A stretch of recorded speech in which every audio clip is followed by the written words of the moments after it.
मैंने श्रीमद् भागवत गीता तब तक नहीं पढ़ी थी जब तक मुझे ये ज्ञान नहीं हुआ कि हम सब आत्माएं हैं और ये जिंदगी हम आत्माओं के लिए इम्तिहान है, अपने अंदर से अपने सबसे अच्छे रूप को बाहर निकालने का। और भागवत गीता इस इम्तिहान को पास करने की एक अहम किताब। भागवत गीता के 18 अध्याय हैं और यह संस्कृत में परमात्मा द्वारा दी गई थी।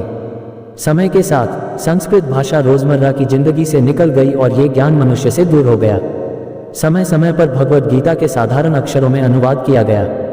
इसी कोशिश को आगे बढ़ाते हुए आने वाले 8 मिनटों में भगवत गीता के कुछ अहम हिस्सों को अपने गुरु के आशीर्वाद से एक आसान रूप में मैं अपने भाई बहनों के चरणों में समर्पित कर रहा हूँ। ये ज्ञान परमात्मा ने भगवान कृष्ण के द्वारा सबसे बड़े धर्म युद्ध महाभारत की रणभूमि कुरुक्षेत्र में अर्जुन को कुछ 5000 साल पहले दिया। ये वो वक्त था जब धर्म का बार बार उल्लंघन हुआ, परमात्मा का डर मनुष्य से निकल गया। लालच की होड़ में भाई ने भाई को मारने की कोशिश की और यही नहीं, एक ब्याता औरत को भरी सभा में अपने बड़ों के सामने अपमानित किया गया।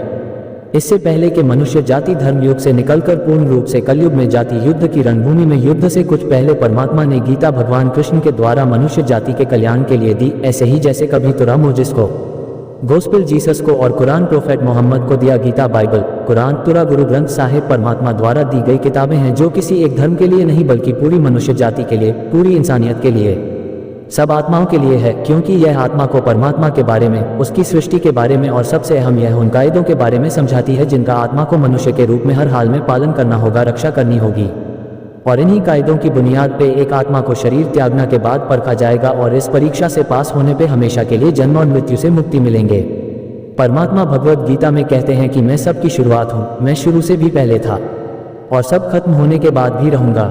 सब मुझ में है और मैं सब में हूँ। जो भी तुम छू सकते हो, देख सकते हो, चख सकते हो या सुन सकते हो, वो सब मैं हूँ। ये नदियाँ, पहाड़, सूरज ग्रहण, चांद, सितारे सब मैंने बनाए हैं। मैंने ही भगवान, शैतान, राक्षस और इंसान बनाए। मैं सर्वव्यापी हूँ, सब में रहता हूँ, सब में मैं हूँ, मैं ही हूँ, मैं ही ब्रह्मा बन के सब बनाता हूँ। भागवत गीता कहती है कि इस सबसे बड़ी परीक्षा के लिए परमात्मा ने प्रकृति का निर्माण 5 तत्व हवा, अग्नि, जल, पृथ्वी और ईथर से किया, जिन्हें हम छू के, चख के, सूंघ के, देख के समझ सकते हैं। पर खुद परमात्मा इन 5 इंद्रियों की समझ से बाहर है। उन्हें आत्मा इन इंद्रियों से नहीं जान सकती। आत्मा 5 इंद्रियों के साथ वैसे ही है जैसे एक लोहे का रोबोट जिसे अपने बनाने वाले का कोई पता नहीं। अर्जुन को भी परमात्मा का विराट रूप देखने के लिए भगवान कृष्ण ने दिव्य नेत्र दिए। भागवत गीता समझती है कि आत्मा अजन्मी है, इसे कोई मार नहीं सकता, कोई जला नहीं सकता, डूबा नहीं सकता, काट नहीं सकता। लेकिन आत्मा को परमात्मा के साथ हमेशा रहने के लिए ये परीक्षा रूपी जीवन में बैठना ही पड़ेगा। इस परीक्षा के लिए परमात्मा से बिछुड़ के आत्मा को पृथ्वी पर किसी न किसी रूप में जन्म लेना पड़ता है और 88 करोड़ जोनियों को जीने और भोगने के बाद एक आत्मा को मनुष्य का शरीर और दिमाग मिलता है। इन सबसे बड़ी मर्यादाओं की परीक्षा में बैठने के लिए हर मनुष्य को इस पूरी परीक्षा के दौरान तरह तरह की अच्छी और बुरी भावनाओं के चक्रव्यूह में अपने ही भाई, बहन या मित्रों के साथ डाला जाता है, जिसमें हर आत्मा को अपने अंदर के तामसिक और राजसिक अवगुणों से निकल के सात्विक जीवन में प्रवेश करने के मौके मिलते हैं। हमारे तामसिक गुण वो है जो हमारे अंदर हीन भावना पैदा करके हमें खुद को उदास और नुकसान पहुंचाते हैं, और हमारे राजसिक गुण हमें ईर्ष्यालु और लोभी बनाकर दूसरों के प्रति नुकसान पहुंचा सकते हैं। इस परीक्षा के दौरान हर आत्मा को तामसिक और राजस्विक गुणों को खत्म करके अपने सात्विक गुणों से परिचित होना पड़ेगा। सात्विक गुण वो है जो आत्मा को अपने आसपास की हर चीज से जोड़े और उन्हें प्यार करना सिखाते हैं। परीक्षा के दौरान हर आत्मा को जीवन के 4 स्तंभ धर्म, अर्थ, काम और मोक्ष का ज्ञान पाके ही मुक्ति मिलती है। यही वो द्वार है जिन्हें समझ के ही आत्मा परमात्मा को समझ सकती है। पहला द्वार धर्म का है और शेर इसका प्रतीक है। धर्म वही है जो गीता में लिखा हुआ है, वेदों में लिखा हुआ है, गुरु ग्रंथ साहिब, बाइबल या कुरान में लिखा है। धर्म वही है जो धारण किया हुआ है, जिसे आपका दिल मानता है, जैसे झूठ नहीं बोलना, चोरी नहीं करना, भगवान का निरादर नहीं करना, दूसरों को नुकसान नहीं देना। यही सब धर्म है और हर आत्मा को अपने जीवन काल में हर समय धर्म का पालन करना होगा और उसकी रक्षा करनी होगी। दूसरा द्वार अर्थ का है और घोड़ा इसका प्रतीक है। आत्मा अपने हर जीवन काल में अपने पृथ्वी पर होने का अर्थ यह मूल कारण समझेगी। इस जिंदगी में भोगने वाली चीजें और रिश्तों का आनंद लेगी। अच्छा बेटा या अच्छी बेटी, अच्छा भाई या अच्छी बहन, अच्छा पति या अच्छी पत्नी बनके हर दुनियावी रिश्ते पर खरी उतरेगी और इस परीक्षा को पास करेगी। तीसरा द्वार काम का है। भागवत गीता समझाती है कि हर मनुष्य के अंदर काम, क्रोध, लोभ, मोह, अहंकार और ईर्ष्या जैसी 6 भावनाओं हमें अपने और दूसरों के प्रति नुकसान पहुंचा सकती हैं। इन भावनाओं को हर मनुष्य को हमेशा अपने नियंत्रण में रखना होगा, क्योंकि इनके बहाव में किया हुआ कोई भी काम हमारे जीवन भर की परेशानी का कारण बन सकता है और एक आत्मा संतोष और सादगी से इन भावनाओं पर हमेशा के लिए विजय पा सकती है। चौथा स्तंभ मोक्ष का है और हाथी इसका प्रतीक है। इस परीक्षा रूपी जीवन में हर मनुष्य हर समय कुछ इच्छाएं रखता है। कुछ इच्छाएं एक ही जन्म काल में पूरी हो जाती हैं और कुछ अधूरी रह जाती हैं और उनके पूरा होने के लिए आत्मा को वापस पृथ्वी पर आना पड़ता है। भागवत गीता समझाती है कि हमारी इच्छाएं ही मूल कारण है हमारे पृथ्वी पर वापस आने का, और अगर हम कोई भी इच्छा न रखें तो हम इस जीवन और मृत्यु से मुक्त हो सकते हैं। ये द्वार माफ़ी का भी है। जिन्होंने आपके साथ बुरा किया उनको माफ़ करके और जिनसे आपने बुरा किया उनसे माफ़ी मांगकर मुक्ति पाई जा सकती है।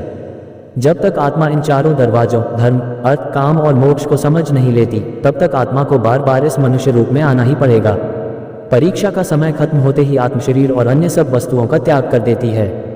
जो भी इस संसार में रहकर बनाया वो अब किसी और का होगा और आत्मा अपने कर्मों के फैसले के लिए चली जाती है। आत्मा के अच्छे बुरे कर्मों का हिसाब होता है। अपने अच्छे कर्मों के लिए आत्मा कुछ वक्त के लिए स्वर्ग और दुष्कर्मों के लिए नरक में चली जाती है।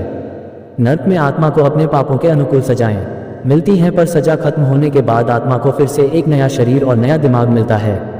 इस परीक्षा में फिर से बैठने के लिए और हर परीक्षा में वही सब फिर दोहराया जाएगा। जिंदगी के 4 स्तंभ धर्म, अर्थ, काम और मोक्ष को समझने के लिए हर जन्म में अपने कई जन्मों के कर्मों के हिसाब से हर आत्मा को कभी अच्छे और कभी बुरे हालातों में जाना पड़ता है, लेकिन जब तक आत्मा परमात्मा के साथ योग को नहीं समझ लेती वो मुक्ति नहीं पा सकती। भगवत गीता समझाती है कि मनुष्य अपने शरीर, दिमाग या दिल से भगवान को पा सकता है।